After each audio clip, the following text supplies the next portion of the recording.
Hello and welcome to another Lawrence and the Machine video, slightly different video this time.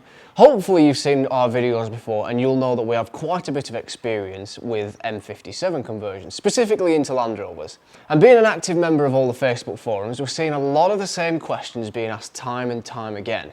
And I thought it'd be much easier for you guys to watch a beautiful man answer them all in one place. Unfortunately, Ryan Reynolds wasn't available to do this video, so you'll just have to put up with me.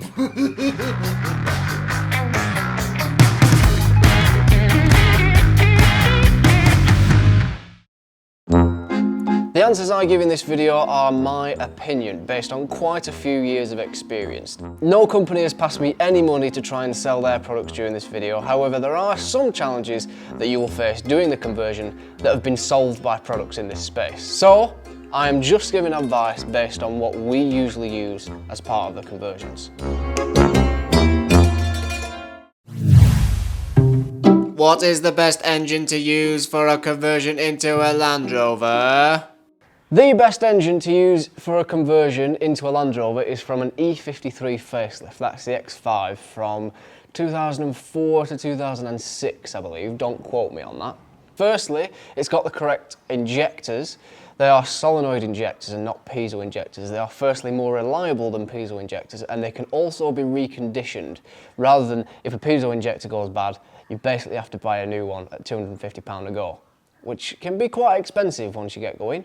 Second of all, the high pressure fuel pump you get on an E53 facelift engine is an R90 and not an R70. So if you're going for big power, the R90 is going to be what you need.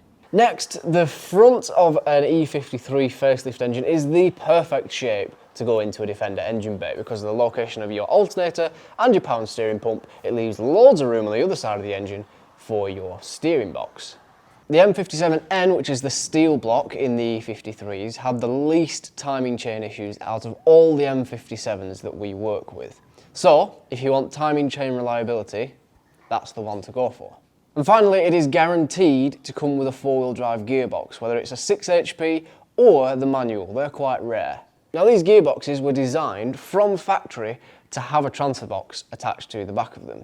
If you go for a two-wheel drive box, you're going to pay the same and have a worse job. There are two exceptions to the answer I've just given, and one is that if you are based in Europe or if you are in America, you are unlikely to be able to find that M57 steel block. In that case, you guys need to look for the E60 engine, specifically the 525D engine. Now that's an alley block, and people always argue with me and say, well, that's the slowest of the 5 Series engines. Well, yes, it is, but there's two big advantages to the 525D engine, and one is that the timing chain setup is very similar to that of the E53, so it fits perfectly in a Land Rover engine bay. And two is that it uses solenoid injectors, like we talked about earlier. They're very reliable, and when they do go wrong, they can be reconditioned. The other exception to getting an E53 engine is if you are going 8-speed, because obviously you're going to have to get a new gearbox anyway, and also you're going to be better off with a DDE6 setup rather than a DDE5 of the E53. What gearbox options do I have for my conversion? There's lots of options for what gearbox you can use on your conversions, and I would suggest only using 4 of them. So, with your E53, it comes with a 6 HP 26 if you get the auto version. That is a fantastic box, reliable, strong, perfect for the job. If you want to go for a bit more power, you have the option of the 6 HP 28, that's your electric shifter. You can get that mapped and you can get it shifting really well, really fast, and it takes quite a bit more power. Now if you want ultimate luxury, you also have the option of the 8-speed, the 8 HP 70. Now this is used in the Ineos Grenadier, all the modern BMs, the modern Jaguars. It is, in my opinion, one of the best gearboxes ever made. And the final gearbox I would recommend using, only for low power applications, is the MT82. Now we've done quite a few MT82 conversions, and the maximum power I would recommend out of these is 250 brake horsepower. Anything past that and you're going to start having clutch problems. What service items should I look at doing whilst the engine is out? I'm glad you asked this question, because here we go for reliability over power, and this person obviously wants to make a good job of their conversion. On screen now is a list of our service items that we do on all of our full conversion customer engines. Now I realise that list is a bit long, and not all of those will be essential. So I've picked out a few that you would definitely at least check the condition of. And they are the rear main oil seal, the crank position sensor, the rocker cover gasket, the vacuum pump O-ring, the injectors, the timing chain, and the sump gasket. I've chosen those few things for a couple of reasons. One, in that in our experience of doing the servicing on the M57, those are the items that are most likely to be perished or on their way out. Secondly, when the engine's on the floor or on the stand, it's much easier to get to those items to do them rather than when it's in the engine bay of the conversion vehicle. Now, the injectors are the most common problem that we see of people not being able to start their conversion for the first time. And I see it time and time again when people take their engine out of their donor vehicle, put it into their conversion vehicle, and turn the key for the first time, and it won't start. The most common cause of that problem is injectors, so make sure you get them at least tested before you go putting them back in your conversion vehicle. How much is it to do a conversion on my Defender? Now that is such an open question that I could talk for hours on it. But in an effort to keep it concise, there are so many options that you can go through when doing an M57 conversion that I couldn't even begin to give you a price based on that information. And if I did, I would need to take you through everything that that price includes, which is best done through email. I'm not going to bore you with it now. If you do want to chat about that, then my email will be on screen and I'll put it in the description so you can see it there. Be very wary of people who say they'll do the conversion for £5 and they'll do it over the weekend for you. That type of job is not comparable to someone who says they'll do it for £13 and upwards. Can I keep my aircon system? Of course you can. If you use the setup that I've suggested previously in this video, of course you can. It's no problem at all. In fact, my last video was all about making the aircon system work, so go and check that out. What size tyres can I put on my Discovery 2 with a 2-inch lift kit? Can I do a conversion on my left-hand drive Defender? So the main difference on a left-hand drive Defender is the position of the steering box. Now that does become an issue because it crashes into the alternator. There are two options for getting around this, and one is by getting a steering box relocation kit from Blackbird Industries. Very nice piece of kit, but it's quite expensive. Or you can get an alternator relocation kit, which moves your alternator up above your power steering pump. Will my standard brakes handle all my new horsepower? In my opinion, yes, your brakes will handle the increased horsepower. Your brake efficiency is based on the weight of the vehicle, and no weight is being added. In fact, you might even get a bit lighter. But at the end of the day, it's all based on how you drive. And say if you had 100 horsepower and you go down the road at 30 miles an hour, it doesn't correlate that if you have 200 horsepower, then you go down the road at 60 miles an hour. That's not how it works. It's all based on how you drive. If you're going to go mad and go racing, then yes, you will need to upgrade your brakes. How can I finish my center console with an automatic conversion?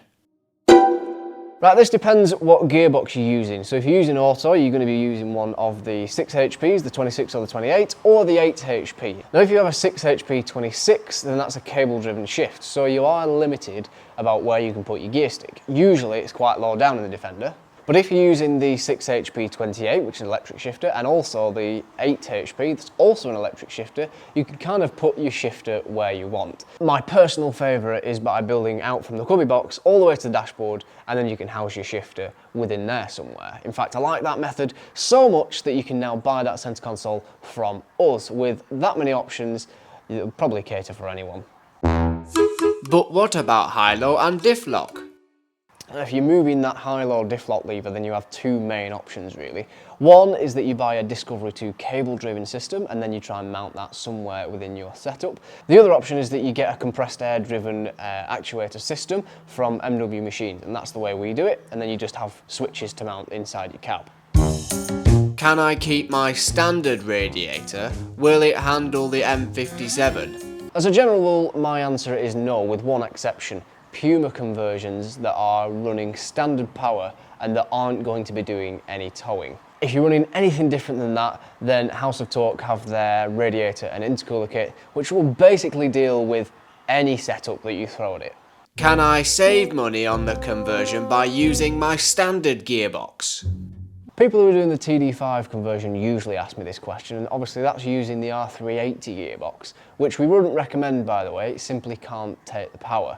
But they're also trying to save some money, which I don't think you're going to, and I've worked it all out for you in a cost analysis of the two setups. For example, if you were to use the R380 gearbox, you'd need to buy an M57 to R380 adapter, which is upwards of £1,800. And at that point, you've still got the worry of the gearbox being able to handle the power. If you were to use the standard 6 HP automatic gearbox that comes with the M57, you'd need to buy the 6 HP to LT230 adapter, which is around £850, plus the gearbox, which is around £300. And at that point, you've spent less and you've got a gearbox that can actually handle the power. How do you pipe the fuel system on the conversion? So the fuel system for the M57 is actually really simple. You will need an inline pump, an inline filter, and the knowledge of where to pipe all your fuel system up to, which, lucky for you, is coming in the next few seconds. I've stolen this graphic from the House of Torque website. I hope he doesn't mind, but it really does give you a good understanding of how the fuel system works. Now, there are variations in the fuel system between the M57N and the N2, but there's one rule that remains constant between them both, and that is that the feed pipe always goes to the port that is closest to the front of the engine.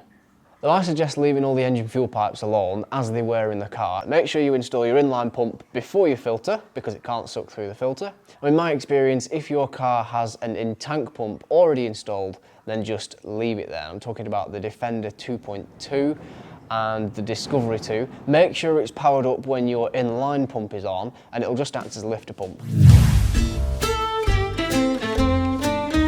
Now, hopefully you have a better understanding of the conversion as a whole, but I do realise there's lots of questions that I've left unanswered. And if you have one of those questions, please feel free to leave me a comment, and if we have enough of those, then I'll do another video similar to this. Alternatively, you can send me an email at lawrence@lawrenceandthemachine.com, and I'll do my level best to get back to you about those. In the meantime, if this video has been at all helpful for you, then please go ahead and click the likey button, and if you'd like to see this beautiful face again, then you need to subscribe to the channel, and I'll see you next time.